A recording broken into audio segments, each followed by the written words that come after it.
Hello, Facebook, YouTube. The day of Satel. Archangel, the God is my prayer. Something like that. Oh, guess whose birthday it is today? Nope, it's not my birthday today. But I follow the Jewish calendar, you know what I'm saying? It's Moses' birthday. Moses' birthday. Did you know that Moses was born on the same day he died? He went a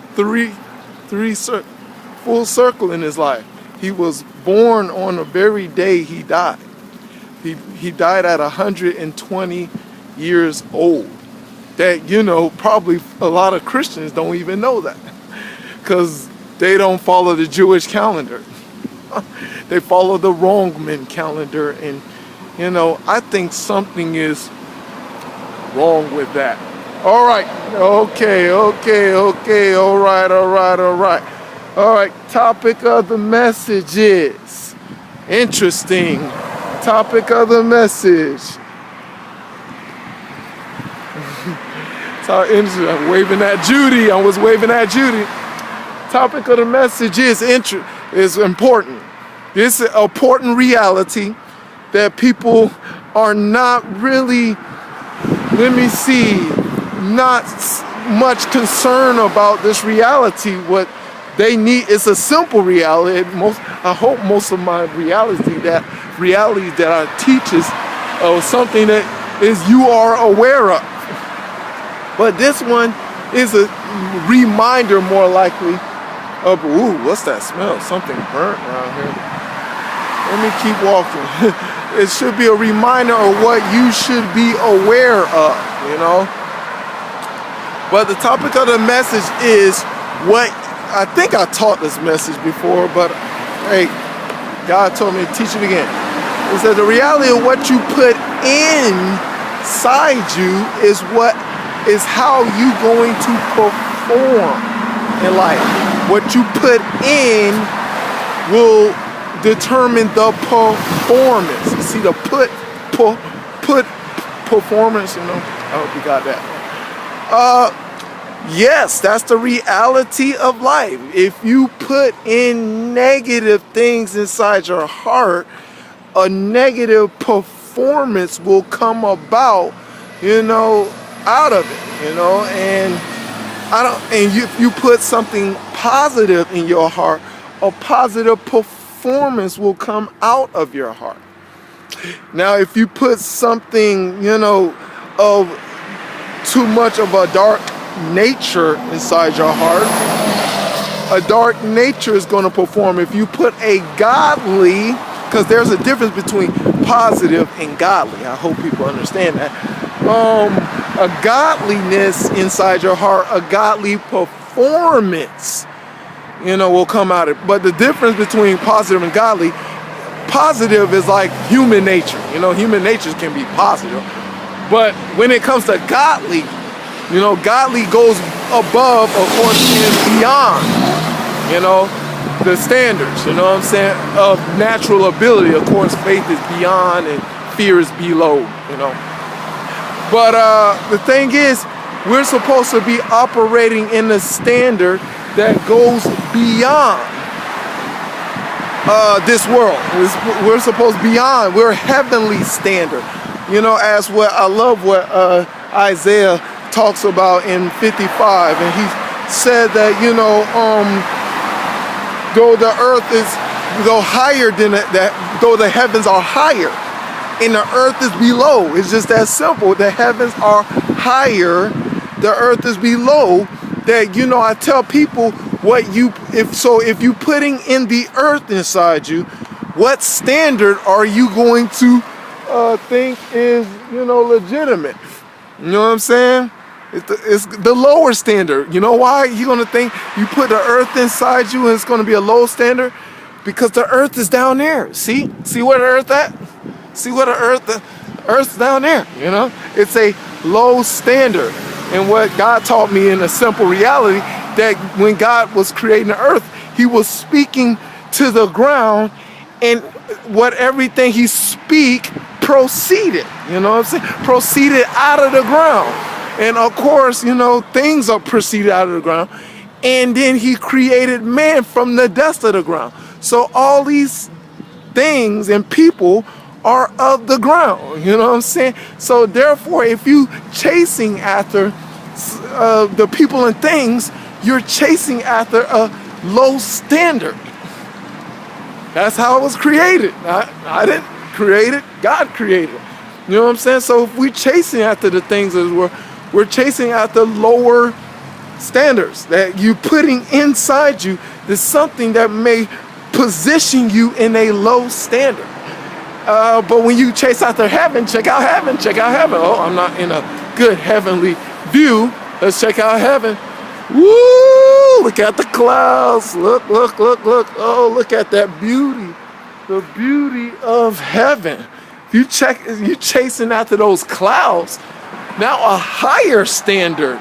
You know what I'm saying? You putting in you a higher standard of, you know, living, a higher standard of how you treat people and treat things. And you know, a God that is of heaven created the earth, you know what I'm saying?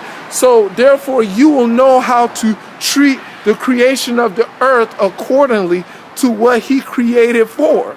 You know what I'm saying? You won't be about abusing, you know, the creations, you know what I'm saying? But you will be about helping the creation fulfill a purpose according to the divine, how the divine works. And is what you put in you. And watch this. Here's the most important key part. It's what you put in you and how much you put in you. For instance, I'm going to present the factors. If I put in a little earth in me and a lot of heaven in me, I may perform to a heavenly standard to an extent. You know what I'm saying? But, you know, and I might be performing, I might be showing love, but I might get to the point that I might start getting negative and doing and saying certain things because of that little, like Jesus said, the little leaven can mess up the whole, can create a whole lump. The thing is, we need to understand that just because, you know, we have a lot of a higher standard in there, if we put a little in there, it may corrupt the whole, you know, heavenly part of it. Now, if I have a lot of earth in me and a little heaven, you know what I'm saying? I can be like, you know, chasing after, you know, negativity, arguing with people, fooling around with people, trying to be better than everybody. You know, getting people jealous, and you trying to, you know, compete and be better. You know that the earth games, you know, y'all play, because it's games. You know, it's not really. It's for children, you know, immature people to play those, you know, games, and you might be playing games a little bit, but you know, but when you put a little, you know, heaven in you.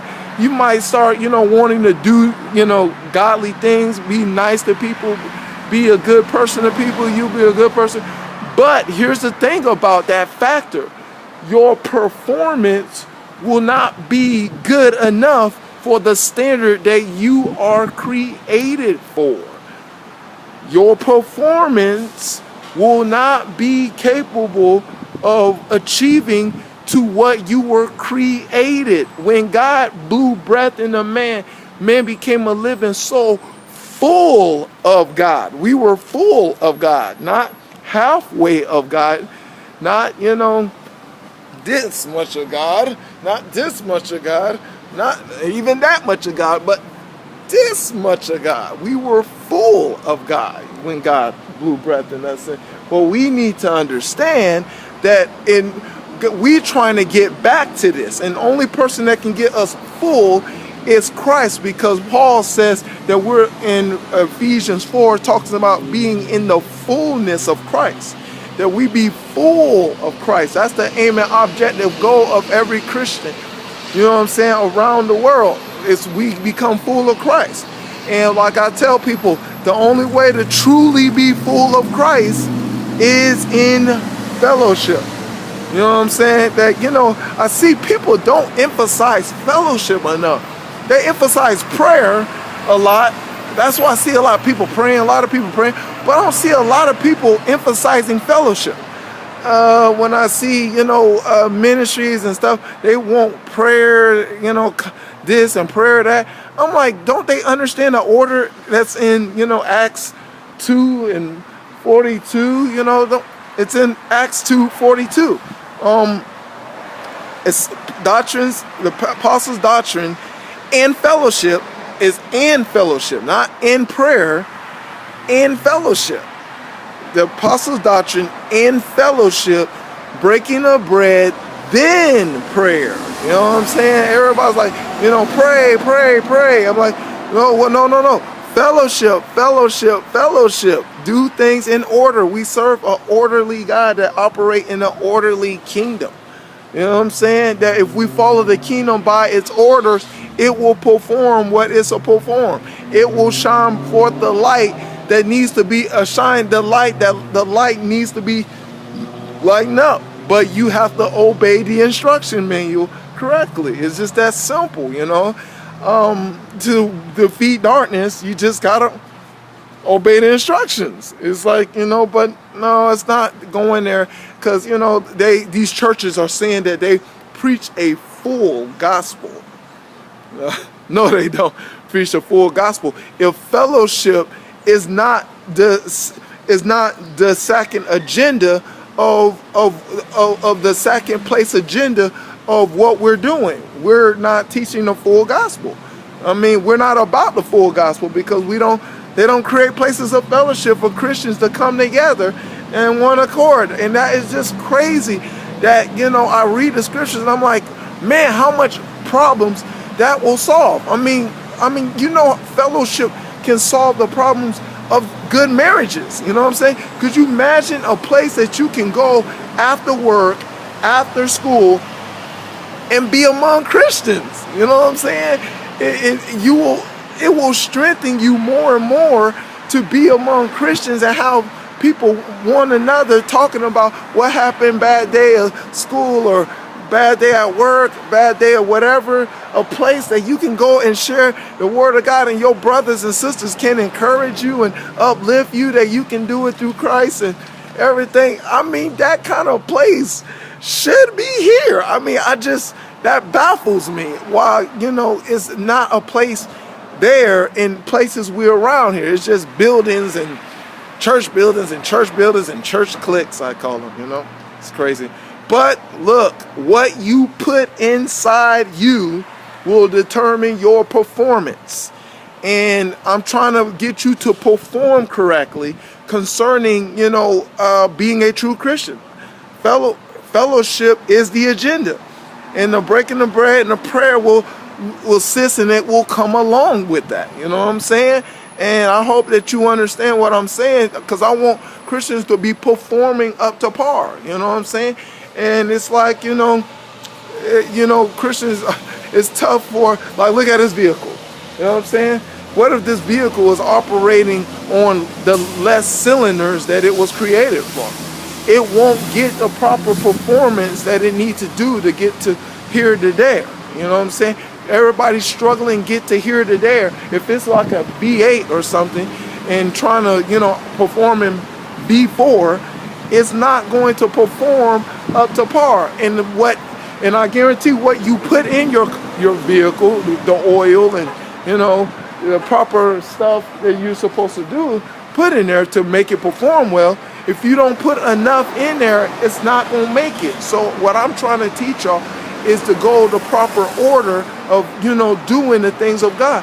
And when you learn how to, you know, be about fellowship and breaking the bread and prayer, you can operate on full cylinders. You know what I'm saying?